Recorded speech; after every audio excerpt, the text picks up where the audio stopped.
Hello everybody and welcome to our special story time. Today I'm going to be reading Little Red Riding Hood. It's one of my favourites. But before we start, I've got something special in my baskets.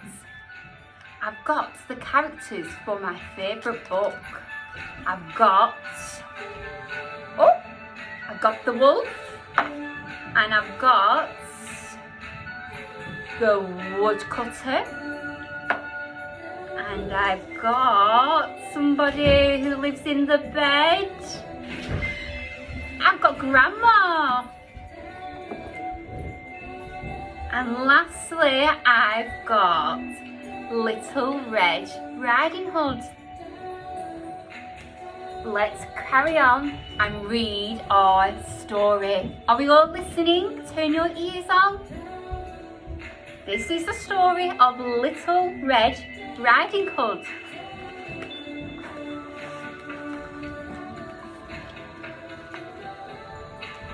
There was a girl, or so it said, who had a lovely cloak of red. She wore it everywhere she could. She was called Little Red Riding Hood. And this is Grandma. Her mother said, "Be very good," and handed to Little Red Riding Hood a basket full of cakes and bread. "Take this to Grandma, please," she said. A little along the way, the trail, she met a stranger with a tail. "Good day," he said. "Now, tell me where you're going with that basket there." "I'm going to visit Grandma. It's through the woods and not so far." She pointed at the path ahead. "How kind," said the hairy stranger. I wonder where he's going to go." Red Riding Hood went on her way. The wolf pretended he wouldn't stay, then took a shortcut through the trees and got to Grandma's first with ease. Oh no, look at his big teeth. The wolf found Grandma tucked up in bed. "I'm going to eat you up," he said. "Oh dear," she cried. "Well, you do your worst, but you will have to catch me first."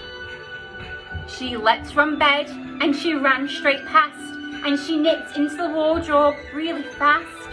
Her cap on her shawl fell as she ran, which gave the wolf a cunning plan. He wriggled into Grandma's clothes, then he cleared his throat and he wiped his nose. And when Red Riding Hood came, he greeted her with a toothy grin. Oh dear. "Oh Grandma, what big eyes you have," the girl remarked. "All the better to see you with, my dear," the wolf replied. "Come over here." "Oh Grandma, what big ears you have," the girl remarked, while drawing nearer and nearer.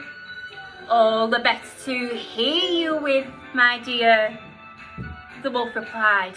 "Please have no fear." "Oh Grandma, what big teeth you have. All the better to eat you, my dear." Oh no. The wolf drew near, his eyes agleam. But then Red Riding Hood let out a scream.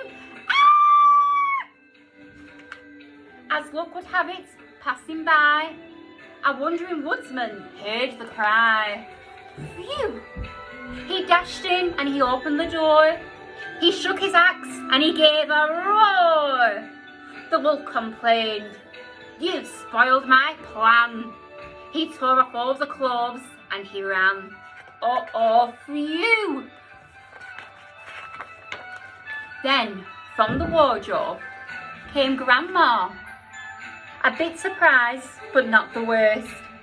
So, as the clock was striking 3, they all sat down to tea and cake.